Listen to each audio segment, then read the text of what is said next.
ইমানের পথ কাটাই ভরা ফুল বিছানো নয়। কথা বলেন, যেটা বলেন, এ পথে বদর উহুদ বালাকট কারবালা পাড়ি দিতে হয়, ইমানের পথ কাটাই ভরা ফুল বিছানো নয়। মুমিন যেভাবে থাকে সেটাই আলহামদুলিল্লাহ, নাকি বলেন? মুমিন যদি জেলখানায় থাকে আলহামদুলিল্লাহ, কারণ আমাদের কোনো দুঃখ নাই। আমার রাসূল শিয়াবে আবু তালিবের ভিতরে প্রায় 2 বছর 9 মাস আর রাহিকুল মাকতুমের বর্ণনা জেল খেটেছেন। বিশ্বনবী কি গরু চুরি করেছিলেন? কথা বলেন না কেন? আবু জেলের পাকা ধানে মই দিয়ে দিয়েছিলেন? আবু জেলের ঘরে সালে ইট মারছিলেন? শুধুমাত্র কেবলমাত্র এই সময় হক প্রতিষ্ঠার আন্দোলন করার জন্য বিশ্বনবীকে গ্রেফতার করে জেলখানার মধ্যে রাখা হয়েছিল। কথা বলেন ঠিক কিনা? সুতরাং জেল হচ্ছে আমাদের জন্য মামু বাড়ি খালার বাড়ির মতো, নাকি বলেন? আমরা এমনিতেই কথা বলছি না, 2 বার জেল কাটা পেলে আর 6টা মামলা কাঁধে নিয়ে কোরআনের ময়দানে আছে। আমাদের ভরসা একমাত্র কে? জোরে বলুন কে? সুতরাং জেল খাটা এটা হচ্ছে মুমিনের জন্য একটা সুন্নাত। প্রথমে একটা হাদিস পড়েছি, আল্লাহ রাসূল বলছেন তার দুনিয়া সিজনুল মুমিন ওয়া জান্নাতুল কাফির। এই দুনিয়া হচ্ছে মুমিনের জন্য জেলখানা আর কাফেরদের জন্য এই দুনিয়া জান্নাত স্বরূপ। সম্মানিত হাজির, এজন্য আমরা এখনো যে হকের পথে আছি, আল্লাহ রাসূল সাল্লাল্লাহু আলাইহি ওয়াসাল্লাম এত নির্যাতন অত্যাচার সহ্য করলেন শুধুমাত্র কেবলমাত্র একটি মাত্র অপরাধ, এজন্য আল্লাহর দ্বীন প্রতিষ্ঠার সংগ্রাম করা, কোরআনের হক কথাগুলো মানুষের সামনে তুলে ধরা। কথা বলেন ঠিক না বেঠিক? এজন্য আমরা যারা আজকে এখানে উপস্থিত আছি, আমরা যে এখনো পর্যন্ত এ জমিনে দ্বীন প্রতিষ্ঠার জন্য নিজের জীবনকে বাজি রাখতে প্রস্তুত আছি, এইটার প্রমাণ হবে আজকের মাহফিলে ইনশাআল্লাহ। সবাই একটু কথা বলা লাগবে ইনশাআল্লাহ। আসুন প্রথমে শুকরিয়া আদায় করি সেই মহান আল্লাহ রাব্বুল ইজ্জত ওয়াল জালালের আলিশান দরবার ইলাহিতে, যে আল্লাহ সুবহানাহু ওয়া তাআলা আজকে আপনাকে আমাকে এমন একটি সময়ে আজকের এই মাহফিলে বসার তৌফিক দান করেছেন, যেই সময়ে গোটা বিশ্বের সমস্ত মুসলমান মানবতা ইহুদি খ্রিস্টান এবং মুসলমান মুনাফিক কর্তৃক নির্যাতিত, নিষ্পেষিত, অপমানিত, লাঞ্ছিত, বঞ্চিত আওয়াজ দিয়ে কোন ঠিক কিনা? অপরদিকে গোটা পৃথিবীর পরিবেশটা পাপের সাগরে হাবুডুবু খাচ্ছে। সুদ, ঘুষ, জেনাবা বিচার, দুর্নীতি, অন্যায়, অবিচার, এমন কোন অন্যায় নাই যা আমাদের সমাজে হচ্ছে না। কথা বলেন ঠিক কিনা? 3 বছরের তানিয়া থেকে শুরু করে 88 বছরে সালেহা পর্যন্ত আমার দেশে ধর্ষণের শিকার হয়েছে। কথা বলেন ঠিক কিনা? জোরে বলেন ঠিক কিনা? সুতরাং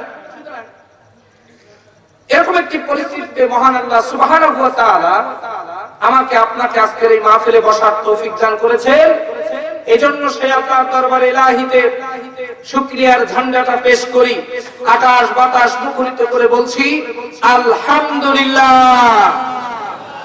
রব্বানা লাকাল হামদ হামদান কাসীরান তাইয়িবান মুবারাকান ফি।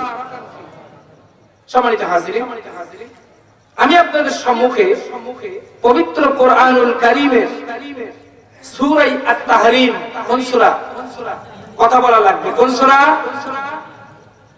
আমরা হচ্ছে আপনাদের মেহমান আর আপনারা হচ্ছেন মেজবান, 50-50।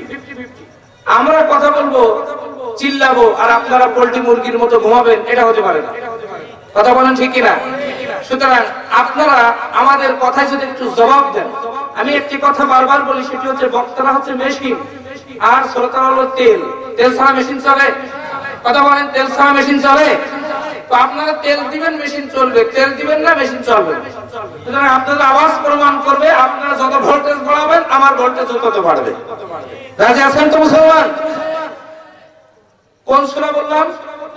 সূরা আত-তাহরীম। কোন সূরা? আত-তাহরীম, আয়াত নাম্বার 11। কত নাম্বার আয়াত? যারা বলেন কত? 11 নাম্বার। চলুন আমরা ভূমিকায় কথা লম্বা না করে সরাসরি আল্লাহ রাব্বুল আলামিনের আখেরি কালাম পবিত্র কোরআনুল কারীমের তাফসীরের ভিতরে চলে যাই। বলেন ইনশাআল্লাহ। আল্লাহ তাআলা আমাদের কবুল করুন, বলেন আল্লাহুম্মা আমিন। আজকে আমরা এমন একটি কিতাব থেকে কথা বলবো যে কিতাব আসমানের নিচে জমিনের উপরে এর চাইতে সর্বশ্রেষ্ঠ কিতাব আর পৃথিবীতে কেউ পাঠাতে পারে নাই, আর পৃথিবীতে কিয়ামত পর্যন্ত পারবে না। তার নাম হচ্ছে কোরআনুল কারীম। কি নাম? জোরে বলুন কি নাম? কোরআনুল কারীম। এই কিতাব পৃথিবীতে এসেছে মানবতার মুক্তির জন্য। কিসের জন্য? জোরে বলুন কিসের জন্য? মানবতার মুক্তির জন্য। ঘুণে ধরা অসভ্য বর্বর সমাজকে সভ্য সমাজে পরিণত করার জন্য, অযোগ্য নাগরিকদেরকে যোগ্য নাগরিকে পরিণত করার জন্য আল্লাহ তাআলা কোরআনুল কারীম অবতীর্ণ করেছেন। জোরে বলুন সুবহানাল্লাহ। অন্ধকারে নিমজ্জিত মানুষগুলোকে হাত ধরে উঠায়া আলোর পথ তথা জান্নাতের পথে পরিচালিত করার জন্য আল্লাহ তাআলা কোরআন অবতীর্ণ করেছেন। জোরে বলুন সুবহানাল্লাহ। কোরআনে কারীমের ভিতরে আল্লাহ তাআলা বলেন, কিতাবুন আনজালনাহু ইলাইকা লিতুখরিজান নাসা মিনাজ যুলুমাতি ইলান নূর।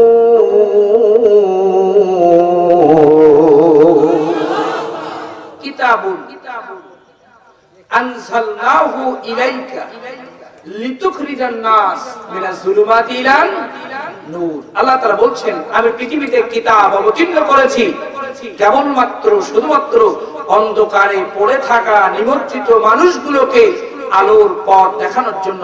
সুবহানাল্লাহ। চলে যান একটু পেছনের দিকে। যেই সময় আল্লাহর কোরআন বিশ্বনবীর কাছে অবতীর্ণ হয় সেই সময়টিকে আইয়ামে জাহিলিয়াত বলা হয়, অন্ধকারের যুগ বলা হয়। এমন কোন অন্যায় নাই যে সমাজে হতো না। এমনকি জীবন্ত কন্যা সন্তানকে তারা মাটিতে পুঁতে পাথর মেরে হত্যা করে ফেলত। কন্যা সন্তান জন্ম এটাকে তারা কলঙ্ক মনে করত। এজন্য কন্যা সন্তানকে মেয়েকে হলেই জন্ম হলেই মেয়েকে মাটিতে পাথর মেরে পুঁতে তাকে হত্যা করে কবর দিয়ে আসতো জীবন্ত। এরকম একটি সমাজে পবিত্র কোরআনুল কারীম অবতীর্ণ হলো। কোরআনুল কারীম অবতীর্ণ হওয়ার পর দীর্ঘ 10 বছর কোরআনের কারীম দিয়ে আল্লাহ রাসূল সমাজ পরিচালনা করলেন। সংবিধান হলো কোরআন। বিশ্বনবী প্রেসিডেন্ট, লোক তৈরি হয়ে গেল খালিদের মতো, লোক তৈরি হয়ে গেল আবু বকর, ওসমান, ওমর, আলী রিদওয়ানুল্লাহি তাআলা আলাইহিম আজমাইন। বলেন রাদিয়াল্লাহু আনহু, বলেন রাদিয়াল্লাহু আনহু। লোক তৈরি হয়ে গেল। দূর হলো চুরি, দূর হলো ডাকাতি, দূর হলো সন্ত্রাস।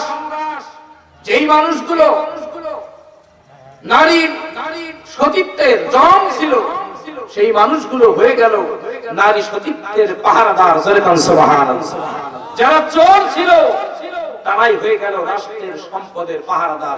সুবহানাল্লাহ। সর্বশেষ আল্লাহ রাসূল বলতে বাধ্য হলেন, খায়রুল কুরুনি করনি, সর্বশ্রেষ্ঠ যুগ আমার যুগ। সুবহানাল্লাহ। জোরে বলেন সুবহানাল্লাহ। এবার একটি চিৎকার দিয়ে গলা ছেড়ে দিয়ে বলবেন, মেয়েকে পুঁতে ফেলা সমাজে যেই কোরআন দিয়ে পরিবর্তন করে গোটা বিশ্বের সর্বশ্রেষ্ঠ সমাজ রাসূলের সমাজ পরিণত করা হয়েছিল, সেই কোরআন মনে হয় এখন আর নাই। কথা বলেন আছে কিনা? আগের মতো আছে নাকি সংযোজন বিয়োজন হয়েছে? আগের মতো আছে? ১৫০০ বছর পূর্বে যেই কোরআন দিয়ে, যেই কোরআনের রাজ কায়েমের মাধ্যমে আল্লাহর নবী এই জমিন থেকে, এই সমাজ থেকে হত্যা, চুরি, ধর্ষণ, খুন, রাহাজানি, বদমাশি, চিন্তায় দূর করেছিল, আমি স্পষ্ট আইনের মতো বলতে চাই, বাংলাদেশের পার্লামেন্টে যদি সেই কোরআনুল কারীমের রাজ কায়েম হয়, কোরআন দিয়ে যদি সমাজের সংবিধান প্রচলিত হয়, আমার দেশটাও খায়রুল কুরুনি করনি সর্বশ্রেষ্ঠ রাষ্ট্রে পরিণত হবে। কিনা?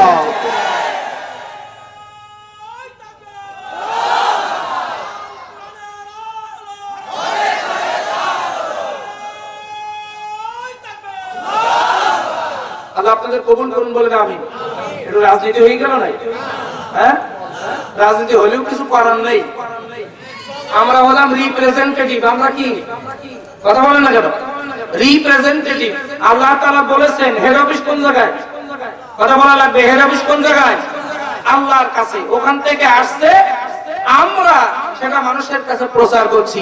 শুনে রাখুন, কোরআনের হক কথা বলা যদি রাজনীতি হয়, কোরআনের হক কথা বললে যদি জঙ্গি হয়, কোরআনের হক কথা বললে যদি রাজাকার হতে হয়, আমি স্পষ্ট করে বলতে চাই, মৃত্যু পর্যন্ত এরকম জঙ্গি রাজাকার মানবতা বিরোধী আর এরকম রাজাকারের বদনাম কাজে করে রাখতে প্রস্তুত আছি। কোরআনের হক কথা ছেড়ে দিয়ে ফেরাউন, নমরুদ, আবু জাহেল, আবু লাহাব, ওলামা শাইবা, আযযারুস, ওয়ালিদ বিন মুগীরার উত্তরসূরিদের কাছে মাথা নত করতে রাজি না। কথা বলেন ঠিক না? তারা কারা রাজি? দুই হাত তুলে আল্লাহকে দেখা।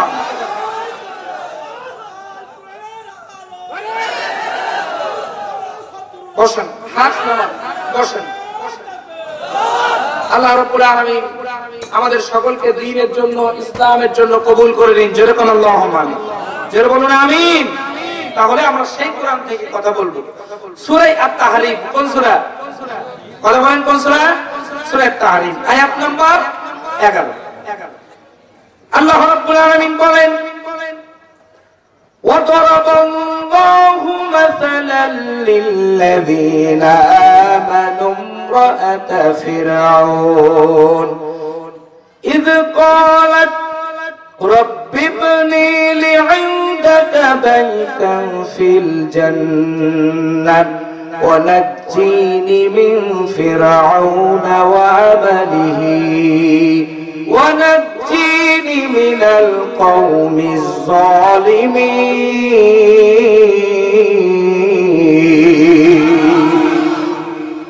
الله تعالى بول وضرب الله مثلا للذين آمنوا امرأة فرعون পৃথিবীর আগে আসুন আমরা অনুবাদটা শুনি, তারপর তাফসীর। আর যারা ঈমান আনে তাদের জন্য আল্লাহ ফেরাউনের স্ত্রীর উদাহরণ পেশ করছেন। যারা পৃথিবীতে ঈমান এনেছো আর ঈমান আনার কারণে বাতিল কর্তৃক নির্যাতিত, নিষ্পেষিত হয়েছো, জুলুমের শিকার হয়েছো, তাদের জন্য আল্লাহ তাআলা ফেরাউনের স্ত্রী হযরতে আসিয়া আলাইহিস সালাতু ওয়াস সালামের উদাহরণ পেশ করছেন। যখন নির্যাতনে অতিষ্ঠ হই, ইসকালাত রাব্বি ইবনি লি ইনদাকা বাইতান ফিল জান্নাহ, নির্যাতনে অতিষ্ঠ হয়ে, জুলুমে অতিষ্ঠ হয়ে ফেরাউন এমন একটি পর্যায়ে চলে গিয়েছিল, আসিয়ার প্রতি জুলুম করতে করতে এমন এক পর্যায়ে চলে গেছে, হযরত আসিয়া আলাইহিস সালাম তিনি আল্লাহর কাছে তিনটি দোয়া করতে বাধ্য হয়েছিলেন। কয়টি দোয়া? বলেন কয়টি দোয়া? তিন। এক নম্বর হচ্ছে রাব্বি ইবনি লি ইনদাকা বাইতান ফিল জান্নাহ, রব্বুল আলামিন দ্বীনের জন্য, ইসলামের জন্য যে নির্যাতন, যে অত্যাচার আমার প্রতি করা হচ্ছে, এর বদৌলতে আমি এখনো পর্যন্ত ঈমান পরিত্যাগ করি নাই, আমাকে জান্নাতের ভিতরে তোমার নিকটতম জায়গায় আমাকে একটি ঘর বানিয়ে দিও। সুবহানাল্লাহুম্মা। দুই নাম্বার হচ্ছে ওয়ানাজ্জিনি মিন ফিরআউনা ওয়া আমালিহি। দুই নাম্বার দোয়া হচ্ছে ফেরাউনের এবং তার সমস্ত অপকর্ম থেকে আল্লাহ তুমি আমাকে নাজাত দাও। ওয়ানাজ্জিনি মিনাল কওমিজ যালিমিন, এই জালেম কওম থেকে, জালেম সম্প্রদায় থেকে আমাকে হেফাজত করো, আমাকে রক্ষা করো। এই হচ্ছে আয়াতের বাংলা অনুবাদ। এবার আসুন আমরা সরাসরি আয়াতের মূল তাফসীরে চলে যাই। কষ্ট হচ্ছে নাকি আপনাদের? আমার ভাইরা, বাবাজিরা, আল্লাহ রাব্বুল আলামিন সূরা আত-তাহরীমের 11 নম্বর আয়াত কারিমার ভিতরে দুনিয়ার প্রত্যেক ঈমানদারদের জন্য জানিয়ে দিয়েছেন, ও ঈমানদারেরা, যদি তোমরা প্রকৃত ঈমান আনতে পারো, যদি তোমরা প্রকৃত ঈমানদার হতে পারো, তাহলে শুনে রেখে দাও, তোমাদের উপরে কিন্তু জালেম কর্তৃক নির্যাতন আসবে। যদি তোমরা প্রকৃত ঈমানদার হও, জালেম কর্তৃক তোমাদের প্রতি কিন্তু নির্যাতন, অত্যাচার, জুলুম, নিপীড়ন, জেল, জরিমানা, ফাঁসি তোমাদের জন্য কিন্তু সামনে অপেক্ষা করছে। তোমরা হতাশ হবে না, তোমরা দুশ্চিন্তাগ্রস্ত হবে না। আমি আল্লাহ রাব্বুল আলামিন তোমাদের জন্য ফেরাউনের স্ত্রী হযরত আসিয়া আলাইহিস সালামের উদাহরণ পেশ করব। যারা কান সুবহানাল্লাহ। সম্মানিত ভাইরা আমার, বাবাজিরা আমার, এবার চলুন মূল আয়াতের তাফসীরে চলি। ওয়াদারাবাল্লাহু মাসালাল লিল্লাযীনা আমানু ইমরাআত ফিরাউন। ও ঈমানদাররা, তোমরা যারা নির্যাতনের শিকার হয়েছো, বিনা কারণে রাতের গভীর আঁধারে ঘরের ভিতরে শুয়ে আছো, ধরে নিয়ে তোমার নামে নাশকতা মামলা দিল। কথা বলেন ঠিক কিনা? আমরা জেলখানায় থাকাকালীন দেখেছি, বাস্তব কথা বলছি, একটাও যদি মিথ্যা হয় জীবনে ওয়াজ করব না। জেলখানায় মানুষের জামিন হয়ে যায়, কত খুশি না মানুষের মনের ভিতরে লাগে যে আজকে আমার আব্বার সাথে দেখা হবে, আজকে আমার মায়ের সাথে দেখা হবে, আজকে আমার কলিজার টুকরা সন্তানের সঙ্গে দেখা হবে। এরকম আশা নিয়ে মানুষ জেলখানা থেকে বাড়ির উদ্দেশ্যে বের হয় জামিন হয়ে যাওয়ার পর। কিন্তু কি আশ্চর্য ব্যাপার, 2018 সালে 19শে জানুয়ারি যখন আমি গ্রেফতার হলাম দ্বিতীয়বার, জেলখানার ভিতরে যাওয়ার পর লক্ষ্য করে দেখি আজকের বিকালে জামিনে বের হয়েছে, কালকের সকালে ওই লোক আবার জেলখানায় হাজির। বললাম কি হলো ঘটনাটা? কত হুজুর, আমি এক পা জেলখানার গেটের সামনে দিয়েছি আর এক পা জেলখানার ভিতরে, ডিবি এসে আমার ধরে হ্যান্ডকাপ লাগায় দিয়া আমাকে নিয়ে গেছে ডিবি অফিসে, সেখান থেকে ঘুরাইয়া আবার জেলখানায় নিয়ে মামলা দিয়েছে, মাছ খোলায় নাশকতা করেছে। কথা কি বোঝাতে পারতেছি? ওই মানকাররা হতাশ হয় না, চিন্তা করো না, এটা তো সামান্য ব্যাপার, এটা কিছুই না। এর চাইতে কঠিন নির্যাতনের শিকার হয়েছে তুমি আসিয়া ফেরাউনের স্ত্রী। কোন প্রকার হতাশ হওয়া যাবে না, কারণ হলো ঈমানের পথ কাটাই ভরা, ফুল বিছানো নয়। কথা বলেন ঠিক কিনা? ঈমানের পথ কাটাই ভরা, ফুল বিছানো নয়। কথা বলেন, যেটা বলেন, এ পথে বদর উহুদ বালাকট কারবালা পাড়ি দিতে হয়, ঈমানের পথ কাটাই ভরা, ফুল বিছানো নয়। বলেন মারহাবা।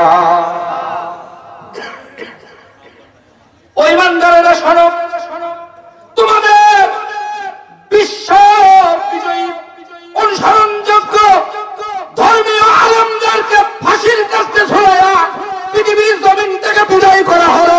হতাশ হয় না, এর চাইতে কঠিন নির্যাতন হয়েছে বিবি আসিয়া। আল্লাহ বলছেন, ওয়াদারাবাল্লাহু মাসালাল লিল্লাযীনা আমানু ইমরাআত ফিরাউন। তোমরা খবরদার হতাশ হবে না, চিন্তা করবে না। তোমরা যদি ঈমানের পথে অবিচল থাকতে পারো, আমি আল্লাহ রাব্বুল আলামিন তোমাদেরকে বিজয় দান করে দেব। আল্লাহ রাব্বুল আলামিন বলেন, ওয়ালা তাহিনু ওয়ালা তাহজানু ওয়া আনতুমুল আ'লাউনা ইন কুনতুম মুমিনিন।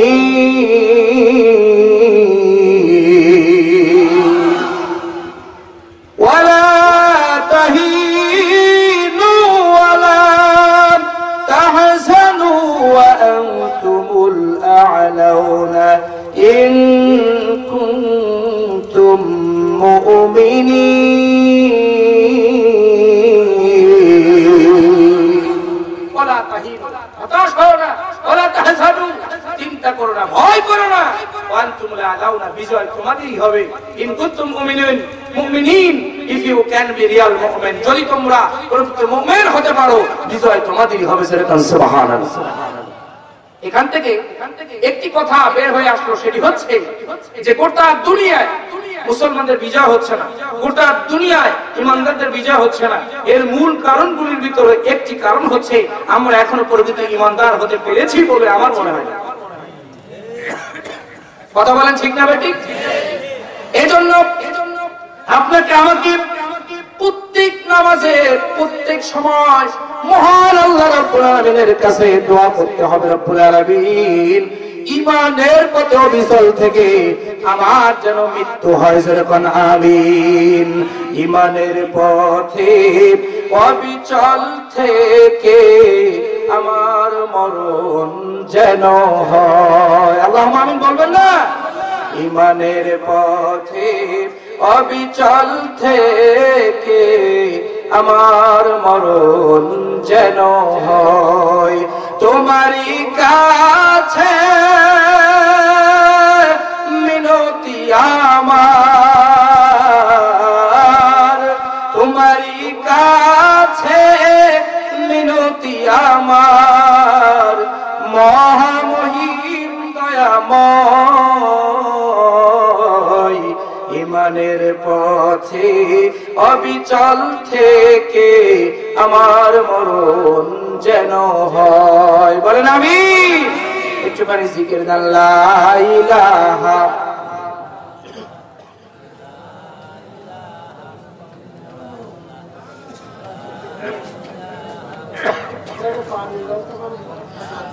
এই কালিমার জন্যে বেলাল পাথর চাপা মরুতে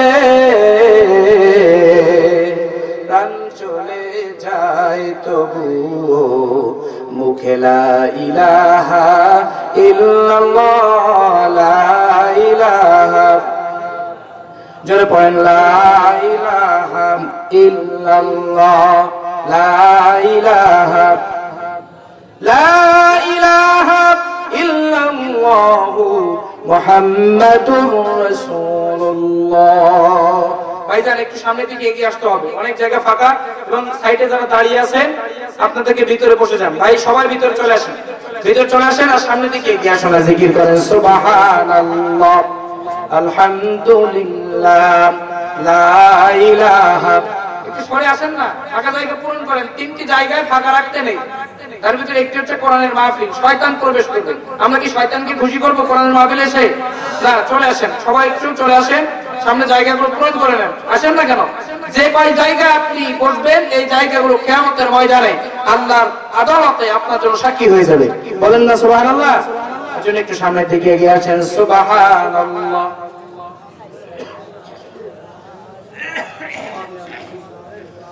সুবহানাল্লাহ, আলহামদুলিল্লাহ, লা ইলাহা, লা ইলাহা ইল্লাল্লাহু মুহাম্মাদুর রাসূলুল্লাহ সাল্লাল্লাহু আলাইহি ওয়াসাল্লাম। আমার ভাইরা বাবাজিরা, আল্লাহ রাব্বুল আলামিন আয়াতের প্রথম অংশ দ্বারা বোঝাতে চেয়েছেন, ও দুনিয়ার মানুষেরা, তোমরা যারা নির্যাতন অত্যাচার সহ্য করেছো ঈমান আনার কারণে, শুনে রেখে দাও তোমাদের নির্যাতন তো কিছুই নয়। তোমরা একটু পূর্বের দিকে তাকাও, তোমরা একটু তোমাদের পূর্ববর্তীদের দিকে তাকাও, তাদের উপরে যে নির্যাতন অত্যাচার এসেছে তোমাদের পরে তো এখনো সেই নির্যাতন আসে না। এই কথা বলেন ঠিক কিনা? সেই নির্যাতন তো তোমাদের উপরে আসে।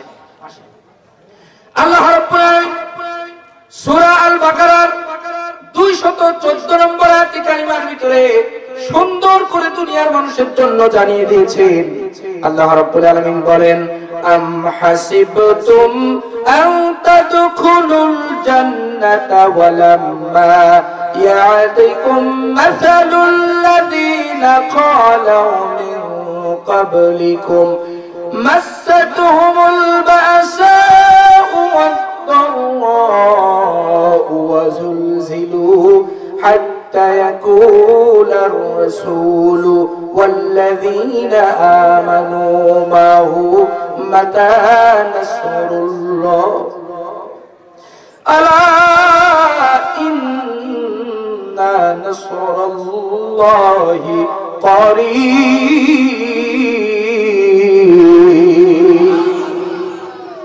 আল্লাহ তাআলা বলছেন আম হাসিবতুম আন তাদখুলুল জান্নাত, তোমরা কি মনে করেছো যে তোমাদেরকে এমনি এমনি জান্নাত দিয়ে দেওয়া হবে? এটা কি তোমরা মনে করে নিয়েছো? ওয়াম্মা ইয়াতিকুম মাসালুল লাযিনা খালু মিন ক্বাবলিকুম, অথচ তোমাদের পূর্বে যারা ঈমান এনেছে, ঈমান আনার কারণে তাদের উপরে যে নির্যাতন হয়েছে, সেই নির্যাতন তো এখনো তোমাদের উপরে আসে না। তোমরা কেমন করে জান্নাত আসবে? যে নির্যাতন অতিষ্ঠ হয়ে স্বয়ং সাহাবায়ে কেরাম এবং আল্লাহ রাসূল জনাব মুহাম্মদ রাসূলুল্লাহ সাল্লাল্লাহু আলাইহি ওয়াসাল্লাম আল্লাহ রাব্বুল আলামিনের কাছে হাত তুলে বলেন, রব্বুল আলামিন মাতা নাসরুল্লাহ, আল্লাহ তোমার সাহায্য কখন আসবে? আল্লাহ তাআলা বলছেন আলা ইন্না নাসরুল্লাহি করিব, কথা শোনো না, চিন্তা করো না, আমি আল্লাহর পক্ষ থেকে তোমাদের জন্য সাহায্য অতি নিকটবর্তী। যেরকম সুবহানাল্লাহ, আমি আল্লাহর সাহায্য অতি নিকটবর্তী। যেরকম সুবহানাল্লাহ। এখানে শোনেন, আপনারা থামেন। একটা বিষয় হচ্ছে, এখানে স্টেজে যারা কাজ করেছেন একটা ভুল করেছেন। এই যে লাইটটা আপনারা দিয়েছেন, এখানে কমপক্ষে একটা আম গাছের ডাল না হলে অন্য কোনো ডাল দিতে হতো। আমি আলোচনা শুরু করার কিছুক্ষণ পরেই আমার ভিতরে পোকা চলে গেছে, গলায় আটকে গেছে। আল্লাহর কাছে সাহায্য করে, পানি তো অনেক সময় চাই যাবে। আমার ভাই কান লাগান, আমার দিকে লক্ষ্য করেন। আল্লাহ রাব্বুল আলামিন জনাব মুহাম্মদ রাসূলুল্লাহ সাল্লাল্লাহু আলাইহি ওয়াসাল্লামের সাহাবায়ে কেরামদেরকে আল্লাহ রাব্বুল আলামিন উদাহরণ পেশ করছেন। আল্লাহ তাআলা বলছেন, নির্যাতন অতিষ্ঠ হয়ে সাহাবায়ে কেরাম আল্লাহ রাব্বুল আলামিনের কাছে দোয়া করে বলেছে, মাতা নাসরুল্লাহ, আল্লাহ তোমার সাহায্য কখন আসবে? আল্লাহু আকবার বলেন। আজকে তাকায় দেখেন, গোটা বাংলার জমিনে, গোটা বাংলার জমিন মানুষ তাহাজ্জুদের নামাজ পড়ে তাহাজ্জুদের সিজদায় আল্লাহর কাছে দোয়া করে, আল্লাহ বাংলাদেশে তোমার সাহায্য কবে আসবে? অত্যাচার নির্যাতন সহ্য করতে করতে দেয়ালে পিঠ থেকে গেছে, সব হারিয়ে গেছে, আর কিচ্ছু বাকি নাই। ও আল্লাহ তোমার সাহায্য কখন আসবে? আল্লাহ তাআলা সান্ত্বনা দিয়ে বলছেন, ও পৃথিবীর মানুষেরা শোনো, আলা ইন্না নাসরুল্লাহি করিব। আল্লাহু আকবার। আল্লাহ বলছে,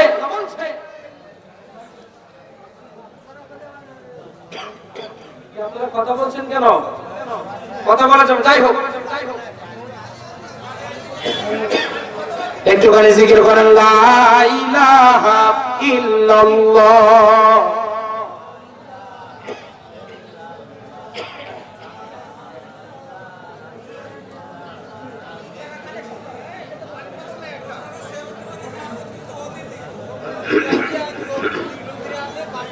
আলহামদুলিল্লাহ। তাহলে আল্লাহর সাহায্য অতি নিকটবর্তী। সুতরাং বাংলার জমিনের তাওহীদি জনতা, শহীদের রক্তে বাঁধা জমিন আগরতলী এলাকার জনতা, শুনে রাখুন, কয়টা পঙ্গু হয়েছে, কয়টা জীবন গিয়েছে, হতাশ হওয়ার কোনো কারণ নাই, চিন্তা করার কোনো দরকার নাই। কারণ আমাদের সবচেয়ে বড় বন্ধু মহান আল্লাহ রাব্বুল আলামিন, আরশের মালিক আমাদের আছে। খুব দ্রুত ইনশাআল্লাহ জুলুমের জালেমের পতন হয়, এ জমিনে কালেমার পতাকা পথ পথ করে উড়বে। কথা বলেন ঠিক কিনা? গোটা বাংলাদেশের আকাশে বাতাসে কালেমার পতাকা পথ পথ করে উড়বে। সেই দিনের জন্য, সেই কালেমার পতাকা পথ পথ করে উড়ানোর জন্য আপনাকে আমাকে প্রয়োজনে সাহাবায়ে কেরামদের মতো নিজের বুকের পচা রক্ত ঢেলে দিতে হবে। কথা বলেন ঠিক কিনা? রক্ত দিতে রাজি আছেন মুসলমান? যে বলেন রাজি আছেন? কারা কারা রাজি আছেন? দুই হাত উঁচু করে আল্লাহকে দেখান। তাকায় দেখো ইসলাম বিরোধীরা, তাকায় দেখো নাস্তিক বেঈমানেরা, তাকায় দেখো ইহুদি খ্রিস্টানদের এজেন্টরা। আজকের এই তাওহীদি জনতার দুই হাত প্রমাণ করে আমরা কোরআনের জন্য, ইসলামের জন্য, ইসলামী আন্দোলনের জীবন দিতে রাজি, রক্ত দিতে রাজি, স্ত্রীকে বিধবা করতে রাজি, সন্তানকে এতিম বানাতে রাজি, তারপরেও এ জমিনে দিন প্রতিষ্ঠিত করে সাহাবাই ইনশাআল্লাহ বাতিলের কাছে এক সেকেন্ডের জন্য মাথা ব্যথা হবে না, হবে না, হবে না। আল্লাহ তাআলা কবুল করুন, যেরকম আল্লাহুম্মা আমিন, যেরকম আমিন। এবার লক্ষ্য করুন, এই দিন প্রতিষ্ঠার জন্য আল্লাহ রাব্বুল আলামিন এই আয়াতে কারিমার প্রথম অংশে বলছেন, ওয়াদারাবাল্লাহু মাসালাল লিল্লাযিনা আমানু ইমরাআতা ফিরাউন। ও পৃথিবীর ঈমানদারেরা, চিন্তা করো না, নির্যাতন অতিষ্ঠ হয়েছে, শুনে রাখো, এই নির্যাতনের চাইতে ফিরাউন তার স্ত্রী আসিয়ার উপরে বেশি নির্যাতন করেছিল। আল্লাহ উদাহরণ পেশ করছেন। সেই নির্যাতনটা কেমন ছিল শুনুন। আল্লাহর নবী মুসা কালিমুল্লাহ যখন দ্বীনের দাওয়াত দেওয়া শুরু করলেন, ফেরাউন তার সবচাইতে বড় শত্রু। এই ফেরাউন সবচাইতে জুলুম করেছে মানুষের উপরে, সবচাইতে জুলুম করেছে বেশি। কথা বলেন ঠিক কিনা? এই ফেরাউন রাস্তার একজন সাধারণ ব্যক্তি থেকে রাজপ্রাসাদের একেবারে মিশরের প্রধানমন্ত্রী হয়ে গেছে। এই জন্য তার নেতাগিরি বেশি। কথা বলেন। ফেরাউনের গোটা জীবনী আপনি পড়ে দেখেন, ফেরাউন ছিল একজন রাস্তার ছেলে, সেখান থেকে আপনার তরমুজ ক্ষেতের কর্মচারী, তারপরে সরকারি গোরস্থানের দারোয়ান, তারপরে সেখান থেকে সে সরকারি গোরস্থানে যখন ওই এলাকায় বিশাল মহামারী প্লেগ রোগ দেখা দিল, হাজার হাজার মানুষ মৃত্যুবরণ করছে, ও সরকারি গোরস্থানের দারোয়ান, ও একটা করে লাশ আগে দাফন করে যায় যে তোমারটা আগে দেবো, আমার 1 টাকা করে ঘুষ দেওয়া লাগবে। এই পৃথিবীতে সর্বপ্রথম ঘুষ চালু করেছিল ফেরাউন। আজকেও যারা এই পৃথিবীর জমিনে, বাংলার জমিনে কলমের খোসায় খোসায় লক্ষ কোটি টাকা বিদেশে পাচার করছেন, চাকরি দিতে গিয়ে আজকে যারা ঘুষ নিচ্ছেন, শুধু তাই নয়, করোনা ভাইরাসের চালমারি খাচ্ছেন, সিমেন্টের রড আপনাদের পেটের ভিতরে, রডের বদলে বাঁশ ঢুকাই দিচ্ছেন ঘুষ খাওয়ার। কথা বলেন ঠিক কিনা? শুনে রেখে দেন, সর্বপ্রথম ঘুষ চালু করেছিল ফেরাউন। এ জমিনে যারা ঘুষ খায় ওরা ফেরাউনের উত্তরসূরি। কথা বলেন ঠিক কিনা? এভাবে করে ফেরাউন অনেক টাকার মালিক হয়ে গেল। ইতিহাস থেকে বলছি, বাস্তব কথা, ফেরাউন অনেক টাকার মালিক। তখন আমি ফেরাউনের গোটা বায়োগ্রাফি, গোটা জীবনী আমি গবেষণা করেছি। দেখলাম লোকটা এত খারাপ ছিল না যা আমরা মনে করি। ভালো করে আগে বোঝেন, লোকটা এত খারাপ ছিল না। ওই ফেরাউনকে খারাপ বানিয়েছে তার পাশে বসে থাকা তার সবচেয়ে কাছের বন্ধু হামানটা। এটা হামানটা, আপনার ইতিহাস দেখেন, হামানটা ছিল। আবার যাদের মাথায় ডাক্তাররা রাগ করবেন না, কথা কি বুঝতে পেরেছেন? রাগ করার কোন সুযোগ নেই। হামান তাকে বুদ্ধি দিয়ে দিই, হামান বুদ্ধি দিচ্ছে যে তুমি তো এতদিন সরকারি গোরস্থানের দারোয়ান ছিলে আর টাকা পয়সা অনেক বাড়াইছ, এই টাকাগুলো মানুষের কাছে ছেড়ে দাও, দেখবা টাকাতে টাকা আসবে। কথা কি বুঝতে পারলেন? তাহলে টাকাতে টাকা আসা অর্থাৎ ছুট সর্বপ্রথম চালু করেছিল ফেরাউন। আজকেও যারা সমাজে টাকা ছড়াই রাখে, গরিব মানুষের অসহায়ত্বের সুযোগ নিয়ে আজকে যারা দানের বদলে সমাজের টাকা ছড়াই রাখে, সুদের ব্যবসা যারা করে, এরা ফেরাউনের উত্তরসূরি। কথা বলেন ঠিক কিনা? ইতিহাস থেকে বলছি। এবার হামান বলতেছে তোর তো অনেক টাকা সুদ মুদ খেয়ে ঘুষ খেয়ে অনেক টাকা পয়সা বানাইছি, তোরা একটু উপরে উঠা লাগবে। কোন জায়গায় উঠা লাগবে? আর একটু উপরে। এখন ওই সমাজের মিশরের তৎকালীন প্রেসিডেন্ট তৈমুর অসুস্থ হয়ে মৃত্যুবরণ করলো। খুব ভালো করে কান লাগান, ইতিহাস জানা লাগবে। কোন ফেরাউন আসিয়ার প্রতি নির্যাতন করেছিল এটা আপনাদের আগে জানতে হবে। কথা বলেন ঠিক কিনা? এবার একটুখানি কান লাগান, লক্ষ্য করুন। ফেরাউন কিন্তু তত খারাপ ছিল না, তার পাশে বসে থাকা হামানটা তাকে খারাপ করতে বাধ্য করেছে। আজকেও যারা মন্ত্রীদের কথা শুনে ইসলামের প্রতি আর আমার প্রতি নির্যাতন করে, এরা পরিণতি ফেরাউনের মতো হবে। মিলাই না, ভাসুরের নাম ধরা যাবে না। কথা বলেন ঠিক কিনা? একটুখানি আমার আলোচনার দিকে কান লাগান। হামান বুদ্ধি দিচ্ছে যে শোনো,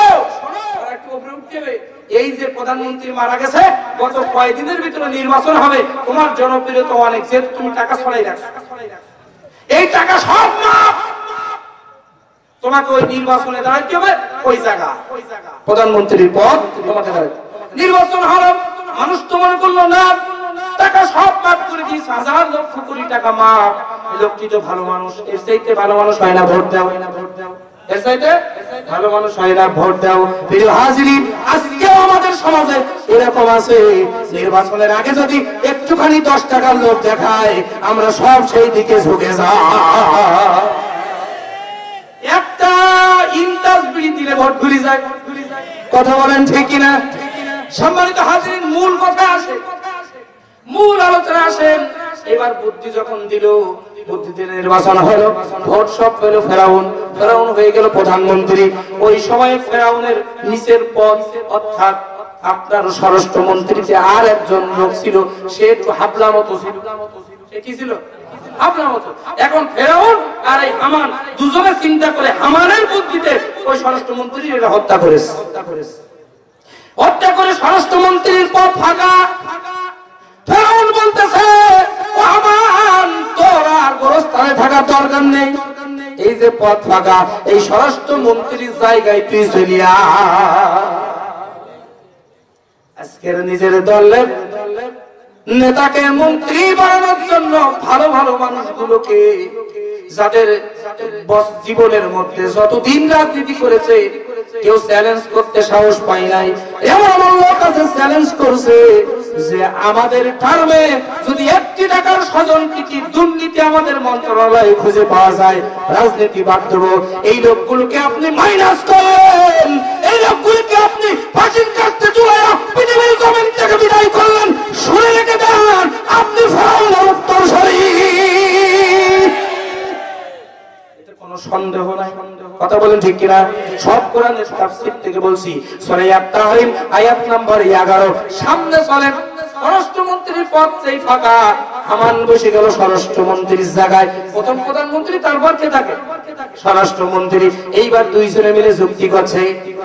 হামান বলতেছে, বন্ধু ফেরাউন, তোর আরেকটু উপরে ওঠা লাগবে, আরেকটু উপরে ওঠা। ফেরাউন বলতেছে, একবার সেই তরমুজ ক্ষেতের কর্মচারীতে আমি আসলাম হচ্ছে কোন জায়গায়? প্রধানমন্ত্রী। আবার তুই আমার কোন জায়গায় উঠতে বলছিস?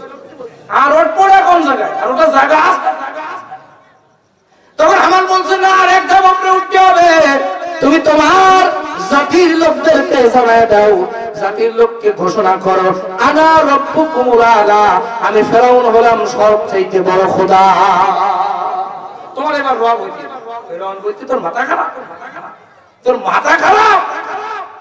এখনো এ জমিনে ধর্মীয় শিক্ষা চালু আছে, মানুষ তাওরাত পড়ে, মানুষ কিতাবগুলো পড়ে, এই কিতাব মানুষ পড়ে এখনো একত্ববাদী খোদাকে, আল্লাহকে বিশ্বাস করে।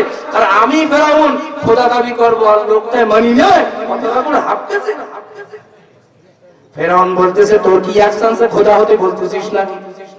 তোর তো এক চান্সে আমি খোদা হতে বলছি না, এই খোদা হতে তোমার সময় লাগবে 40 বছর। কত বছর বলেন? যারা বলেন কত বছর? 40 বছর। 40 বছরে তোর 4টা কাজ করা লাগবে। কয়টা কাজ? কয়টা কাজ?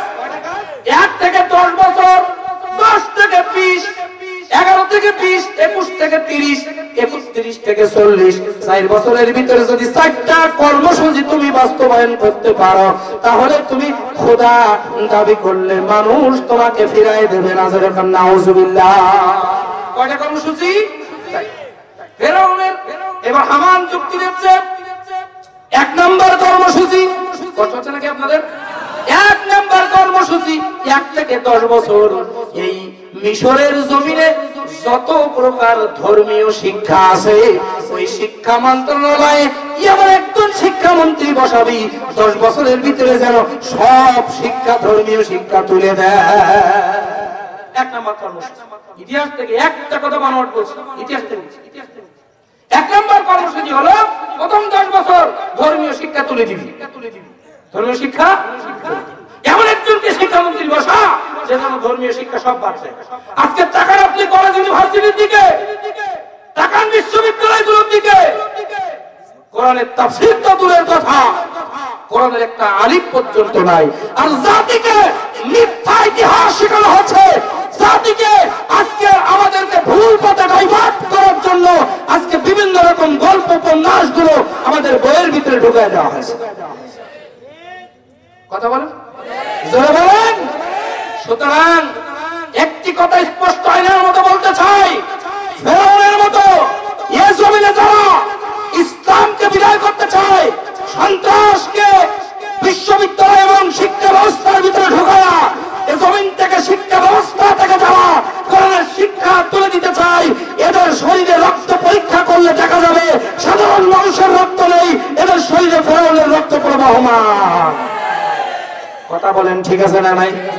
আমান বলতেছে তাহলে 1 নম্বর। আর 2 নম্বর কর্মসূচি 21 থেকে 11 থেকে 20। 2 নম্বর কর্মসূচি হলো তোমার রাষ্ট্রের মধ্যে যত প্রকার ধর্মীয় শিক্ষা দেয়, ইসলামকে মানুষের কাছে তুলে ধরে, এরকম আলেম যত আছে সব আলেমদেরকে মেরে ফেলা লাগবে। শুধু মারলে হবে না, মারার পরে তো তুমি যদি শুধু আলেমদেরকে মেরে দাও তাহলে তো জনগণ তোমাকে সহ্য করবে না। কারণ হলো আলেমদেরকে তো বিনা অপরাধে মারলে তুমি টিকতে পারবা না। আলেমদেরকে মারবা, মারার আগে এমন এমন অপবাদ আলেমদের করে চাপাই দিবা যাতে করে মানুষ মনে করে বড় হুজুর ধর্ষণ করিছে, এ ছোটরাও তো ওর গোষ্ঠী। 2 নম্বর কর্মসূচি। সম্মানিত ভাইরা আমার, বাবাজিরা আমার, আজকেও আপনি তাকায় দেখেন, লক্ষ্য করে দেখেন, আমাদের দেশে অনেক গোটা পৃথিবীর দিকে তাকায় দেখেন, আলেমদেরকে এমন এমন অপবাদ দিচ্ছে যেটা শয়তানও বিশ্বাস করবে না। কথা বলেন ঠিক কিনা? বিশ্বনন্দিত মুফাসসিরে কোরআন, আমরা যার ওয়াজের ছাত্র, যার ওয়াজ শুনে আমরা বক্তা, গোটা বাংলাদেশে এমন কোন বক্তা নাই, হোক সে কওমি, হোক সে আলিয়া, হোক সে তাবলীগ, হোক সর্বনাই, যে যাই বলেন না কেন, আল্লামা সাঈদীর ওয়াজের সুর নাই এরকম কোন বক্তা বাংলার জমিনে আছে বলে আমার জানা নেই। যেই ব্যক্তিটাকে, এই ব্যক্তিটা কেমন মানুষ, আমি কোন দলের পক্ষে বিপক্ষে বলছি না, একজন কোরআনের আলেম হিসাবে একজন কোরআনের আলেমের পক্ষে কথা বলা আমার জন্য ফরজ আইন। কথা বলেন ঠিক কিনা? কেমন মানুষ শোনেন, এই বাংলার জমিন থেকে মাত্র 18 কোটি মানুষের ভিতরে 2 জন ব্যক্তিকে কাবা শরীফের ভিতরে যে কোনো সময় প্রবেশের অনুমতি ছিল। কয়জন ব্যক্তি? 2 জন।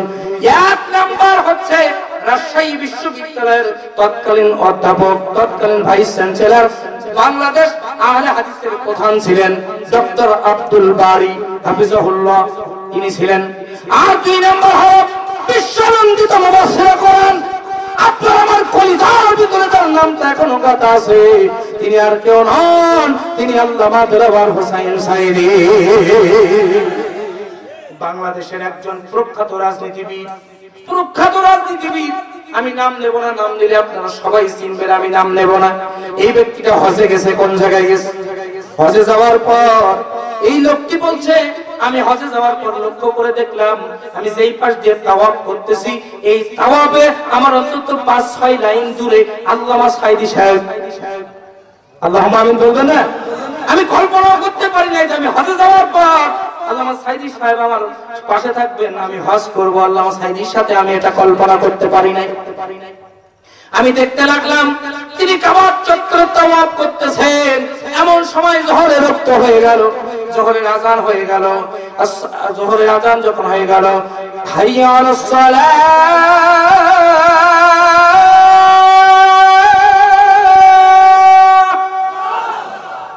হাইয়া আলাস সালাহ,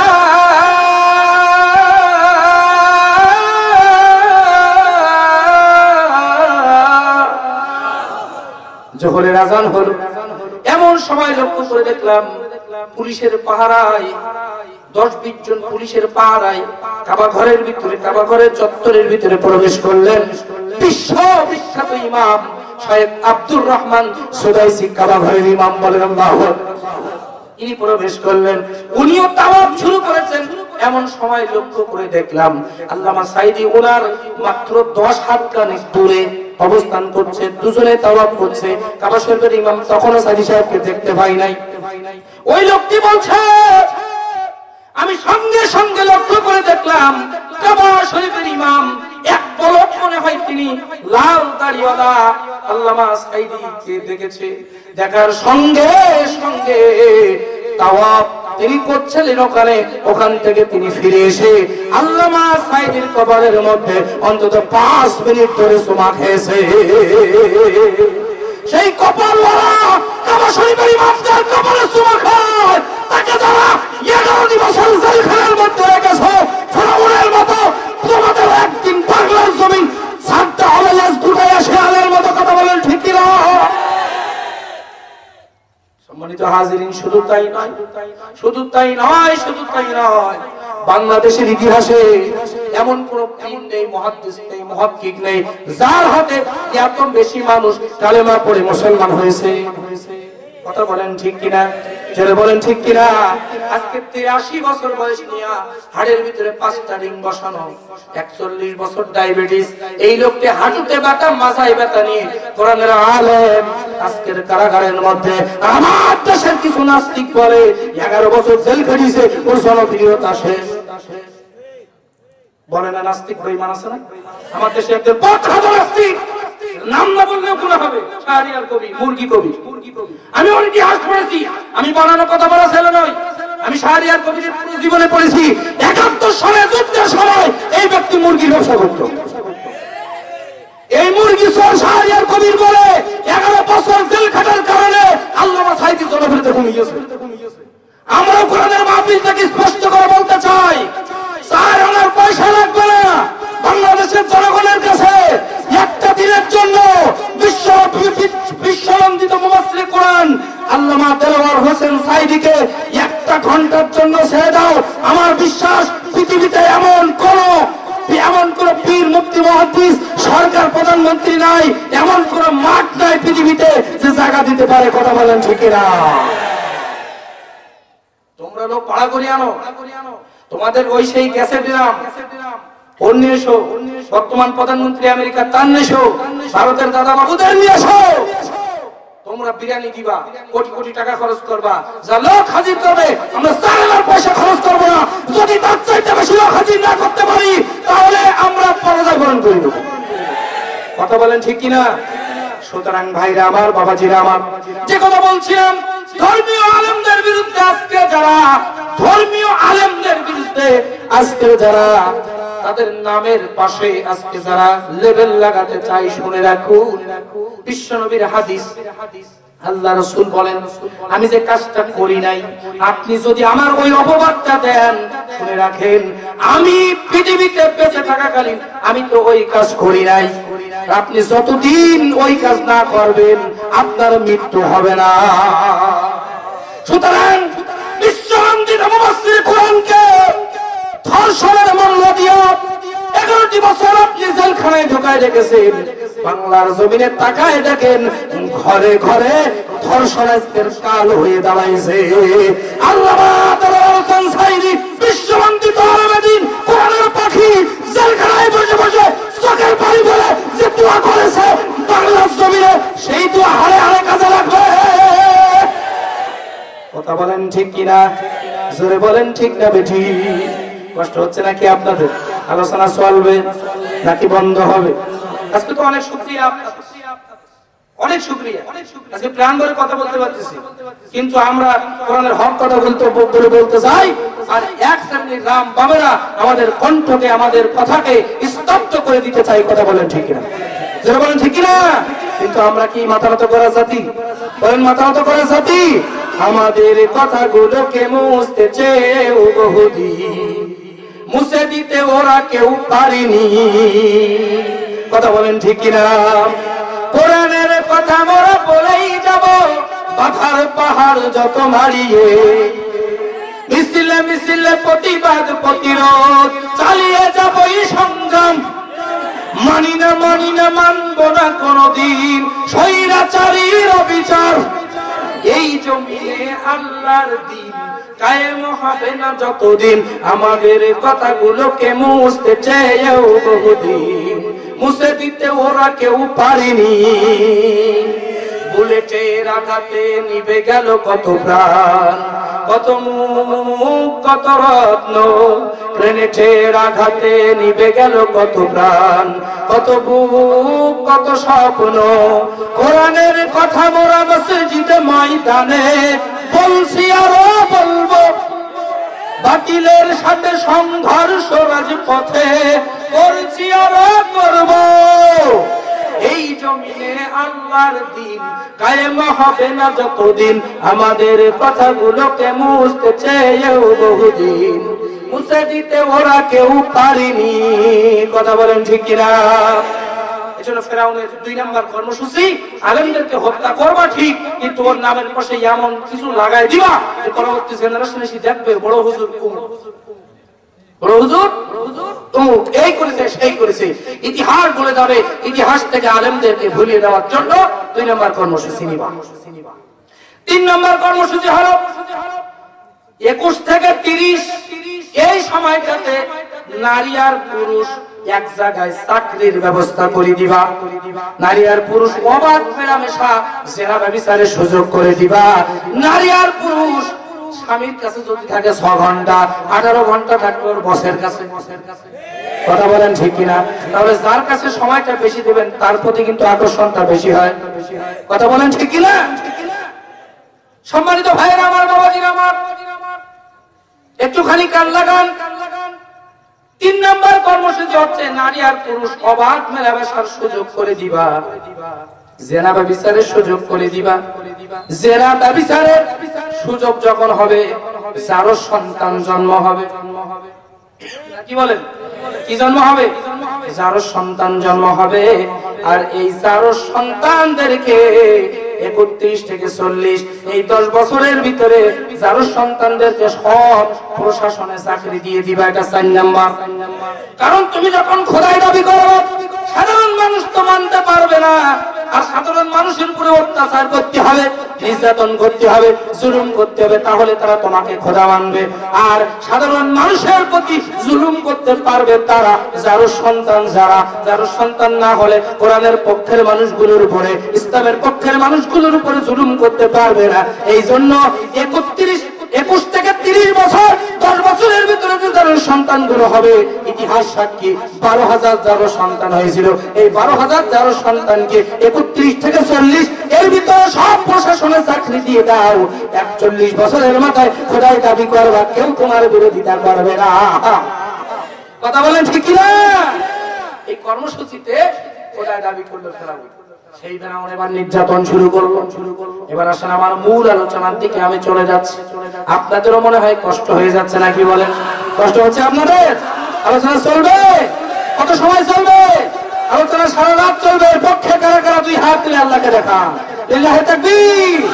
হাত নামা একটুখানি জিকির দেন, লা ইলাহা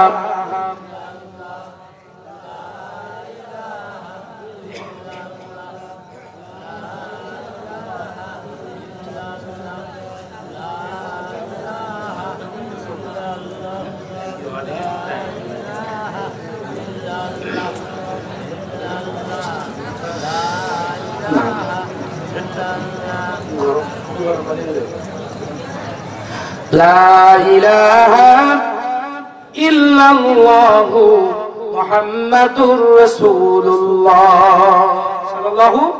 স্যার বলছেন 12টা কিন্তু চলুক, আর কি টাইম অনেক। আর আমাকে আপনারা মেরি ফেলবেন? রাত চলতেছে এভাবে। এই কিছুদিন আগে তো একটু ঝামেলা ছিল, প্রোগ্রামগুলো সব বাতিল। উত্তরবঙ্গে মাত্র 5 থেকে 7টা প্রোগ্রাম করলাম, যেখানে প্রোগ্রাম হয় 20 থেকে 25টা কমপক্ষে। তো যাই হোক, কোরআনের জন্য আজকের প্রশাসন বা আজকের সরকার, এরপরে আপনার যারা স্থানীয় নেতৃবৃন্দ যারা আছেন, কোরআনের জন্য আজকে যে ওপেন ময়দানে, আপনারা ওপেন ময়দানে যে আজকে ওপেন ময়দানে আজকে যে কোরআনের কথা বলার সুযোগ করে দিয়েছেন, এই জন্য সকলকে আন্তরিক মোবারকবাদ জানাই। কথা বলেন ঠিক না বেঠিক? যে বলেন ঠিক কিনা? তারা বলছেন যে মানুষের প্রশংসা করে না সে আমি আল্লাহ আমার প্রশংসা করে না। সুতরাং আমরা ভালো কাজের প্রশংসা করব, কিন্তু খারাপ কাজের প্রতিবাদ আমাদের থাকবে। এবার লক্ষ্য করুন, চলুন আমার মূল আলোচনার দিকে আমি চলে যাই। সম্মানিত ভাইরা আমার, বাবাজিরা আমার, আল্লাহ রাব্বুল আলামিন বলছেন ফেরাউন নির্যাতন শুরু করে দিল, তার জাতির মানুষের প্রতি নির্যাতন শুরু করলো যে মান আমাকে রব মানা, রব্বুকুমুল আলা, আমাকে রব মেনে নাও। মানুষ বলতেছে না, আমরা তোমাকে রব মানবো না। আবার কিছু মানুষ ফেরাউনের কে রব মেনে তার দ্বারা অন্তর্ভুক্ত হয়ে ঈমান পরিত্যাগ করছে, একত্ববাদী খোদা থেকে বিশ্বাস তারা ফিরিয়ে নিয়ে ফেরাউনের দিকে দিচ্ছে। ফেরাউন আবার কি করলো, যে মানুষগুলো তাকে রব মানতেছে না তাদেরকে গ্রেফতার করা শুরু করলো, তাদেরকে এবার নির্যাতন অত্যাচার করা শুরু করে দিল, এমনকি পৃথিবীর জমিন থেকে বিদায় করে দেওয়া পর্যন্ত সে শুরু করে দিল। যেরকম নাউজুবিল্লাহ, হত্যা করতে করতে যখন হত্যার রামরাজত্ব কায়েম করে ফেলেছে, ঠিক সেই সময় ফেরাউন তার সবচাইতে নিকটতম লোক, সবচাইতে নিকটতম ব্যক্তি এই পৃথিবীর জমিনে একজন মানুষের সবচাইতে নিকটবর্তী হলো তার স্ত্রী। কথা বলেন ঠিক কিনা, জোরে বলেন ঠিক কিনা। এই প্রাণের স্ত্রী হযরত আসিয়া আলাইহিস সালাতু ওয়াস সালাম, আয়াতের ভিতরে যার ডাইরেক্ট না ইনডাইরেক্ট নাম এসেছে আল্লাহ তাআলা, সেই তাফসীরে আমি একটু একটু করে আপনাদেরকে সামনের দিকে নিয়ে যাচ্ছি, একটুখানি কান লাগান। ফেরাউন এই বিবি আসিয়া কোন জিনিসের অভাব ছিল না, রাজপ্রাসাদে তিনি থাকতেন। ফেরাউনের মতো প্রভাবশালী super power of the world, পৃথিবীর সবচাইতে শক্তিশালী যে ফেরাউন, মুসার জন্ম ঠেকাবে বলে লক্ষ লক্ষ বনী ইসরাইল শিশুকে হত্যা করেছিল, মুসার জন্ম ঠেকাতে পারেছে কি? যেরকম পেরেছে, পারে নাই। এজন্য আসুন একটুখানি তাফসীরের দিকে কান লাগান।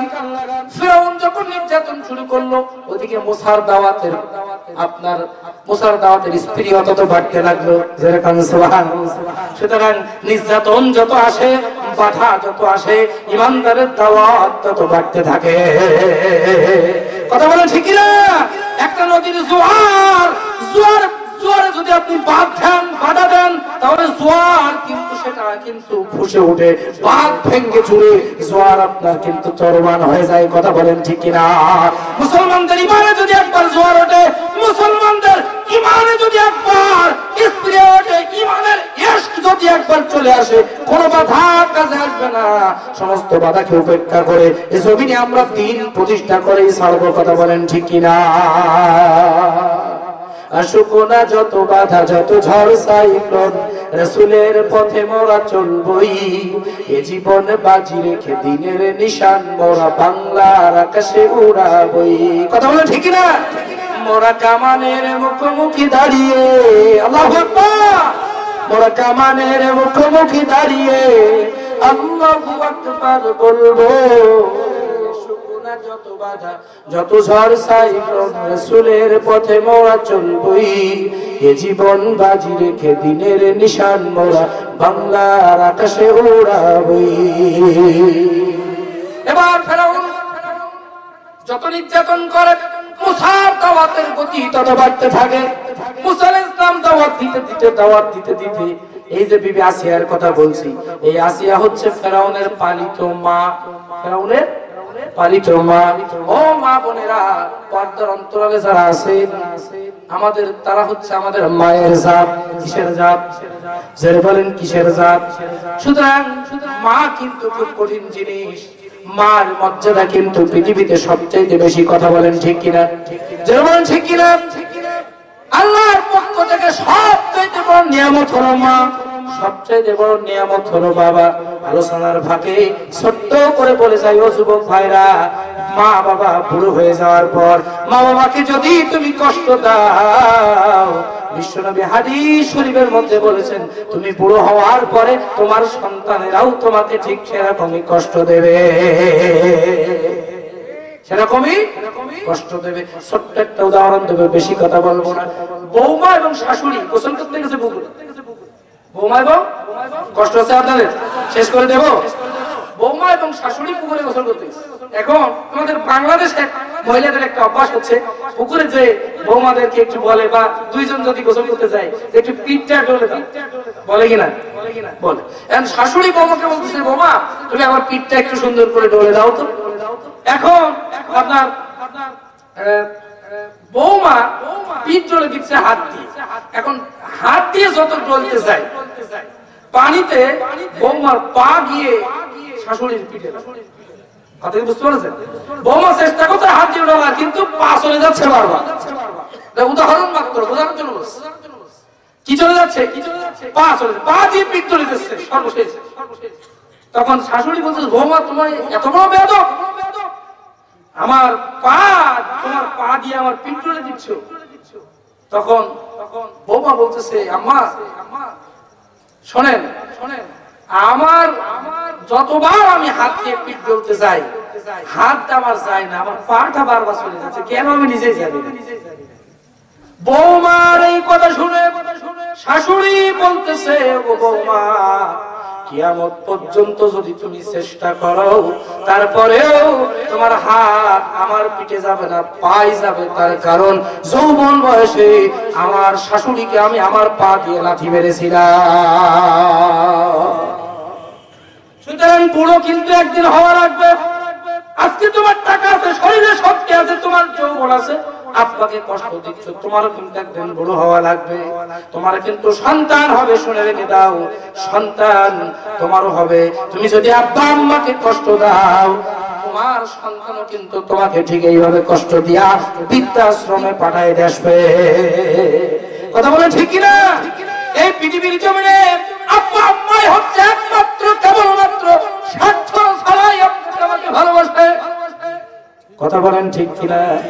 প্রাণের ভাইরা, বাবাজিরা আমার, ও পর্দার মা বোনেরা, যুবক ভাইরা, আমার দিকে কান লাগান। মা দুঃখিনী স্বার্থ ছাড়াই কিন্তু ভালোবাসে।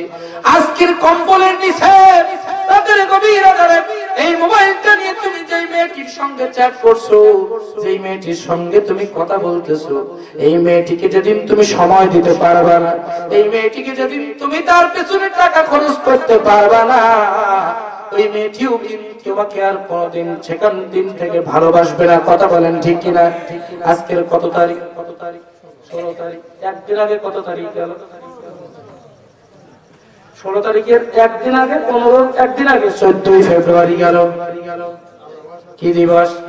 আপনিও জানেন? বুড়ো বয়সে ভালোবাসার উঠে বুড়ো বয়সে লাগে বিশ্ব বেহায়া দিবস।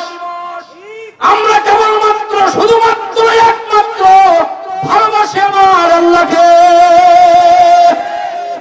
প্রমাণ হাদিস শরীফে বিশ্বনবী বলেন, বিশ্বনবী বলেন, আল্লাহ ছাড়া এই পৃথিবীতে যদি কাউকে উত্তম বন্ধু বানানোর অনুমতি থাকতো, আমি রাসূল আমার আবু বকরকে উত্তম বন্ধু বানাতাম। কিন্তু না, আল্লাহ ছাড়া উত্তম বন্ধু আর কেউ হতে পারে না। এজন্য আপনারা আমার বন্ধু একমাত্র, কেবলমাত্র কে? আল্লাহ রাব্বুল আলামিন ঘোষণা দিয়েছেন, ওয়াকাদা রাব্বুকা আল্লা তা'বুদু ইল্লা ইয়াহু ওয়া বিল ওয়ালিদাইনি ইহসানা। আলে মোলামা আছেন, এই পৃথিবীতে আমি আল্লাহ আমার ইবাদতের পর তোমরা তোমাদের পিতামাতার খেদমত করবা, এটা আমি আল্লাহর নির্দেশ। এটা আমি আল্লাহর নির্দেশ। কেন খেদমত করবা? শোনো, এই পৃথিবীতে কেউ তোমাকে স্বার্থ ছাড়া ভালোবাসে না। স্বার্থ ছাড়া একমাত্র, কেবলমাত্র ভালোবাসে শুধু তোমার মা আর তোমার বাবা। ওরে স্বার্থ ছাড়া বন্ধু বান্ধব কাছে আসে না, বিনা স্বার্থে দুনিয়ায় কেউ ভালোবাসে না। স্বার্থ ছাড়া ভালোবাসে শুধু আমার মা, স্বার্থ ছাড়া ভালোবাসে শুধু আমার মা। কথা বলেন ঠিক কিনা? কাদার খড়কুটা দিয়া মাটির মূর্তি করে লক্ষ টাকা মজুরি নেয় মূর্তির কারিগরে, কিন্তু মা আমার সুন্দর দেহ বইটা দিয়াও মূল্য চাইল না। মা আমার সুন্দর দেহ বইটা দিয়াও মূল্য চাইল না। স্বার্থ ছাড়া ভালোবাসে শুধু আমার মা। কথা বলেন ঠিক কিনা?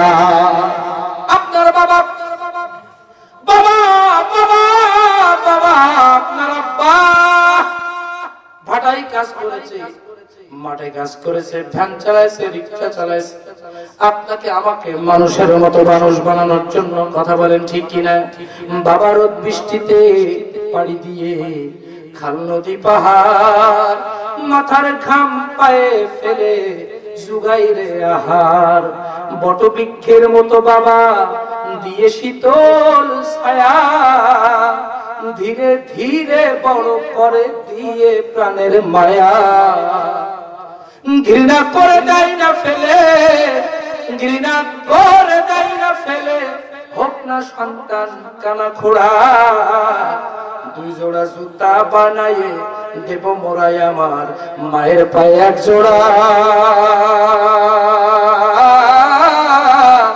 দেব আমার বাবার পায়ে এক জোড়া কথা বলেন ঠিক কিনা সুতরাং আব্বা আম্মাকে ভালোবাসেন আব্বা আম্মা মৃত্যুর পর আব্বা আম্মার জন্য কোরআনের মেলা বসান আজকের এই চুপড়িয়া গ্রামে আসলে মনে পড়ে যায় আব্বা আম্মার ভালোবাসা কারে বলে কেরামতের বিশ্বাসের পরিবারের দিকে তাকালে দেখা যায় সামনে আছেন স্টেজেও আছেন আজকে তারা আব্বা এবং আম্মার জন্য লক্ষ লক্ষ টাকা খরচ করে আজকের তারা মাহফিলের আয়োজন করে গত কয়েকদিন আগে মাহফিল হয়ে গেল হাজার হাজার মানুষ লক্ষ টাকা খরচ করেছে তারা আপনার আমার হয়তো লক্ষ টাকা নাই কিন্তু যতটুকু আছে আব্বা আম্মার জন্য খরচ করেন এটা আপনার জন্য উত্তম সাদকা হবে আমরা এই মাহফিল থেকে দোয়া করি আল্লাহ তাআলা কেরামতের বিশ্বাসের পরিবার যারা চলে গেছেন প্রত্যেকের জীবনের গুনাহ যারা maaf করে দেয় বলেন আমিন সম্মানিত ভাইরা আমার আব্বা এবং আম্মার জন্য দান করেন আব্বা এবং আম্মা কি ভালোবাসেন কারণ যারা মাকে ভালোবাসে না আব্বাকে ভালোবাসে না এই ওয়াজ সারাটা শুনে কোনো লাভ হবে না যারা মাকে ভালোবাসো না তারাই আমার ওয়াজ শোনো না কথা বলেন ঠিক কিনা মায়ের কটা নাড়ি ছেড়ে তুমি পৃথিবীতে এলে একদিন কি হিসাব করে দেখেছো ছেলে সেই মাকে যারা দাও না খেতে একটু ভক্তি করো না তারাই আমার গান শোনো না যারা মাকে ভালোবাসো না তারাই আমার গান শোনো না কথা বলেন ঠিক কিনা মা কি জিনিস একটুখানি একটা হাদিস থেকে আপনাদেরকে বলায়া আমি আমার মূল আলোচনার দিকে চলে যাব যতক্ষণ আলোচনা হয়ে গেছে আপনাদের কষ্ট হচ্ছে আমি বুঝতে পারছি কষ্ট হচ্ছে না কত সময় চলবে আল্লাহ তাআলা কবুল করুন সারা রাত না চললেও আপনার সওয়াব হয়ে গেছে বলেন সুবহানাল্লাহ একটুখানি একটা হাদিস থেকে জেনে নেই মা মা মা মা কারে বলে একটা হাদিস থেকে জেনে নেই আল্লাহ রাসূল বসে আছেন মসজিদে নববীর মধ্যে কিসের মধ্যে মসজিদে নববীর মধ্যে একজন সাহাবী এসে জোরে জোরে বলতেছে ইয়া রাসূলুল্লাহ ইয়া হাবিবাল্লাহ আমি আমার মাকে নিয়ে কাঁধে করে আমি হজ করেছি আমি আমার মায়ের ঋণ শোধ করে দিয়েছি আমি আমার মায়ের দুধের ঋণ শোধ করে দিয়েছি আমি আমার মায়ের দুধের ঋণ শোধ করে দিয়েছি এভাবে করে যুবক বলছে রাসূলুল্লাহ আমার মাকে কাঁধে নিয়ে আমি হজ করেছি তাহলে আমি আমার মায়ের দুধের ঋণ শোধ করে দিয়েছি দুধের ঋণ শোধ করে দিয়েছি এভাবে করে বলছে আল্লাহ রাসূল বলেন ও আমার সাহাবী তুমি এই কথাটি একবারের জন্য বলবা না তুমি হজ করেছো মাকে নিয়ে ঠিক আছে কিন্তু তোমার মা তোমাকে পেটের ভিতরে নিয়ে 10টি মাস যে কষ্ট সহ্য করেছে এই কষ্টের এক ফোঁটা ঋণ তুমি শোধ করতে পারো না সাহাবী তারপরেও বলতেছে না আমি আমার মায়ের দুধের ঋণ শোধ করে দিয়েছি আল্লাহ রাসূল বলছেন না না না তুমি এই কথাটি বলো না কারণ তোমার মা তোমাকে ডেলিভারি করার জন্য যে কষ্ট সহ্য করেছে যতগুলো রক্ত ঝরাইছে বালতি কি বালতি রক্ত ঝরাইছে এক ফোঁটা রক্তের ঋণ তুমি শোধ করতে পারো নাই ঠিক কিনা বলুন তারপরে সাহাবী বলছে না আমি আমার মায়ের ঋণ শোধ করে দিয়েছি ঠিক তখনই আল্লাহ রাসূল বললেন তোমার মায়ের বুকের যে দুধ তুমি খেয়েছো ও সাহাবী এক ফোঁটা দুধের ঋণ তুমি শোধ করতে পারো নাই লাউ কাতাতা জিলদাত যদি কেউ বুকের চামড়া কেটে দিয়া মায়ের পায়ের জুতা বানায় দেয়, মায়ের এক ফোঁটা দুধের ঋণ শোধ হবে না। কথা বলেন ঠিক কিনা? ওগো মা তুমি এ ধরনের শ্রেষ্ঠ নিয়ামত, তোমারই পদ তলে রয়েছে জান্নাত। সকলে পড়েন, ওগো মা তুমি এই ধরনের শ্রেষ্ঠ নিয়ামত, তোমারই পদ তলে রয়েছে জান্নাত। এই পৃথিবী থাকতো গো ফুল পাখিহীন, এই পৃথিবী থাকতো গো মায়া মোহহীন, যদি না পেত তোমার, যদি না পেত তোমার মায়ারি হাত, যদি না পেত তোমার মায়ারি হাত। ওগো মা তুমি এই ধরনের শ্রেষ্ঠ নিয়ামত, তোমারই পদ তলে রয়েছে জান্নাত।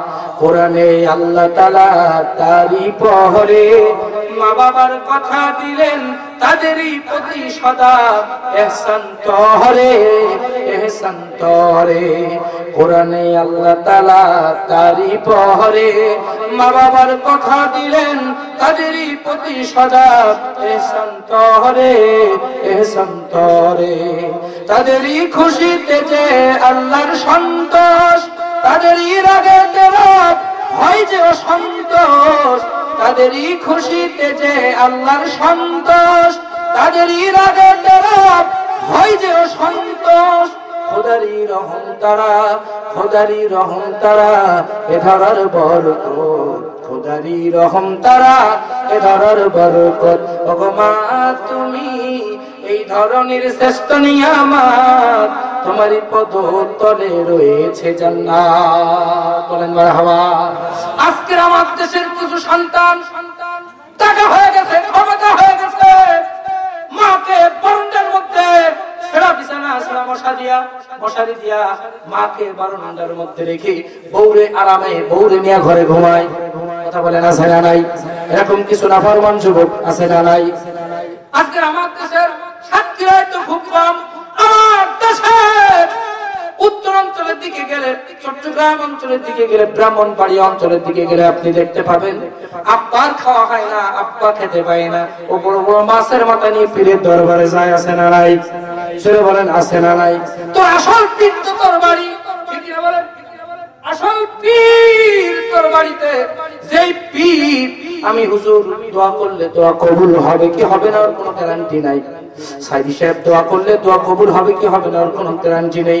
কামার ইমাম দোয়া করলে দোয়া কবুল হবে কি হবে না তার কোনো গ্যারান্টি নেই। কিন্তু বিশ্বনবী হাদিস শরীফের মধ্যে বলেন, তোমার মা যদি তোমার জন্য দোয়া করে, সে দোয়াটা যদি বদদুয়াও হয় আল্লাহ তাআলার কাছে বিনা তারা বিনা বদলে সেটা কবুল হয়ে যায়। সুবহানাল্লাহ।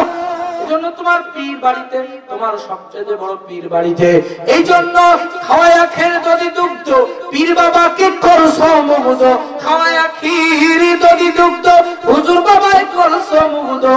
জ্যান্ত বাত্তর অনাহারে রয় ওরে স্বর্গ পুড়ে ছাই হবে রে মা বাবার বেদনায়। কথা বলেন ঠিক কিনা? এজন্য আব্বা আম্মাকে খেদমত করতে রাজি আছি তো আমরা? রাজি আছি তো? কারা কারা রাজি আছেন দুই হাত তুলে আল্লাহকে দেখান, একটুখানি হাত নামান, জিকির দেন লা ইলাহা। চা কি একটু খাবো? হ্যাঁ কথা বলেন। আবার আপনারা তাহিরির মধ্যে পেঁচ লাগাবেন না তো? এই গিয়াসউদ্দিন তাহিরি এইভাবে চার কাপ হাতে নিয়ে বলতেছে আপনারা কি খাবেন? একটু ঢেলে দেই। গোটা বিশ্বে রাতের ভিতরে, এক রাতের ভিতরে লক্ষ লক্ষ ভিউ হয়ে গেছে ইউটিউবে, লক্ষ লক্ষ ভিউ হয়ে গেছে ইউটিউবে। সম্মানিত হাজির, তো আপনারা এরকম কিছু করবেন না তো? একটুখানি জিকির লা ইলাহা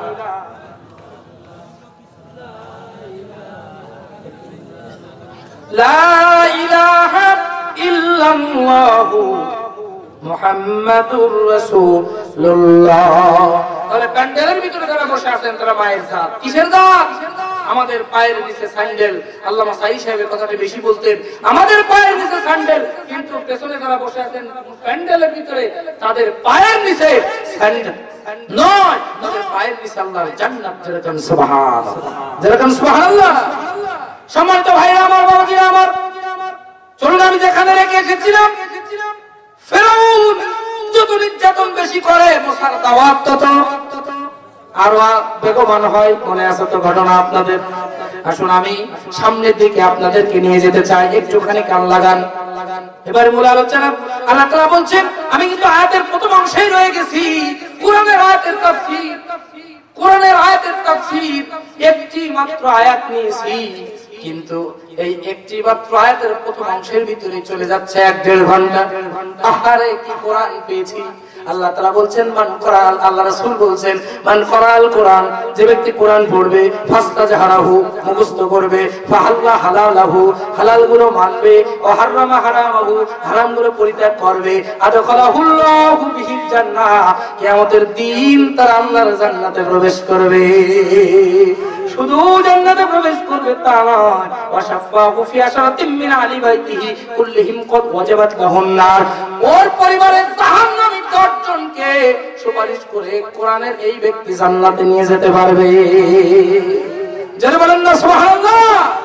সম্মানিত হাজিরিন, এজন্য কোরআনের তাফসীরের প্রথম আয়াতে প্রথম অংশ আমি ছিলাম, ওয়াদারাল্লাহু মাতালাল লিল্লাযিনা আমানু মুরাতা ফিরাউন। আল্লাহ তাআলা বলেন, ওই ইমানদারেরা নির্যাতিত যারা হয়েছে ফেরাউনের স্ত্রীর দিকে খেয়াল করো।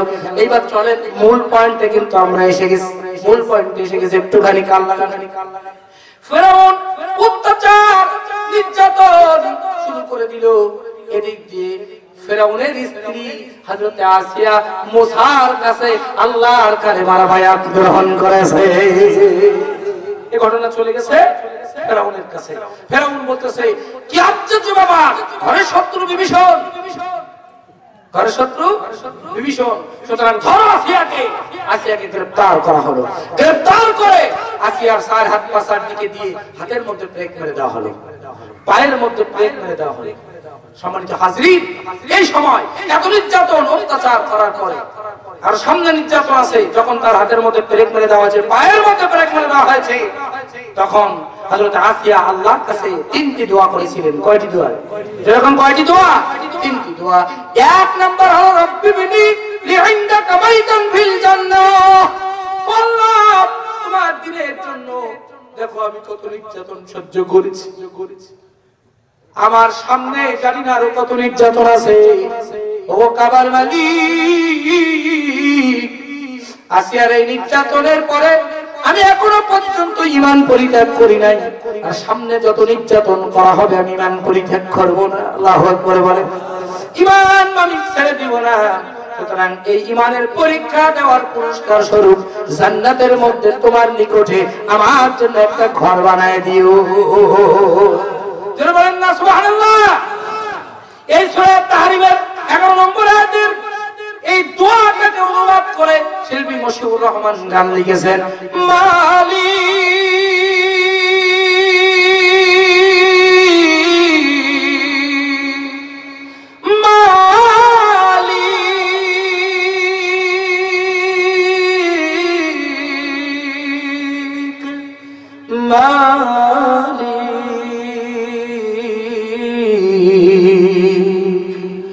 একটি ঘর বানিয়ে দিও, একটি ঘর বানিয়ে দিও, মালিক তুমি জান্নাতে তোমার কাছে আমায় একটি ঘর বানিয়ে দিও, একটি ঘর বানিয়ে দিও, সে বিভীষিকাময় মহাদিনে তোমার প্রতিবেশী করে নিও, মালিক তুমি জান্নাতে তোমার কাছে আমার একটি ঘর বানিয়ে দিও, একটি ঘর বানিয়ে দিও। বলেন আল্লাহুম্মা আমিন। আল্লাহুম্মা আমিন। আল্লাহ তাআলা বলছেন, আল্লাহুম্মা সালাম লিল্লাযিনা আমানু, ওই ইমানদাররা, ওই ফেরাউনের বিবি আসিয়া তোমাদের জন্য উদাহরণ। সুতরাং আমরা যারা এখানে উপস্থিত আছি, আমরা সবাই আসিয়া আসিয়া আসিয়ার রূহানি সন্তান। কথা বলেন ঠিক কিনা? আসিয়ার উত্তরসূরি পর্যায়ে যে সমস্ত মা বোনেরা আছেন, আর এখানে যে সমস্ত মা বোনেরা আছেন, এই সমস্ত যারা পুরুষেরা আছেন পুরুষ প্যান্ডেলে একটুখানি আমার দিকে কান লাগান।